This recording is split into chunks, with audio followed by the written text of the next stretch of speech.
Veracity में पाकिस्तान मुस्लिम league नवाज़ जे सूबाई coordinator Harish Sakheja, सूबाई नायब सदर लाला करीम काकर, शकील खान जलबाणी, मलिक वसीम अहमद जलबाणी हाउस ते प्रेस कॉन्फ्रेंस कंदे चयो त हिकु साज़िश तहत असांजे उम्मीदवारनि खे सरकारी मशीनरी इस्तेमाल करे हारायो वियो, जेको मज़म्मत जोॻो अमल आहे। हिननि चयो त सूबाई इलेक्शन कमीशन मुकमल तौरु नाकाम थी चुकी आहे।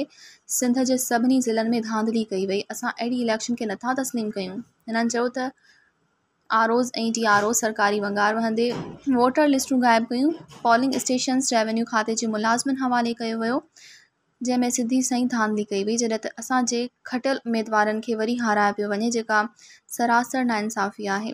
हिननि election commission of Pakistan Sindh high court जे जस्टिस खां मुतालबो कंदे इलेक्शन ऐं थियल धांधलियुनि जो नोटिस वठण जो मुतालबो कयो। मज़ीद ख़बरनि ऐं तफ़सीलात लाइ विज़िट कयो असांजी वेबसाइट www.awamiNewsHD.com ऐं ॾिसंदा रहो अवामी न्यूज़ HD।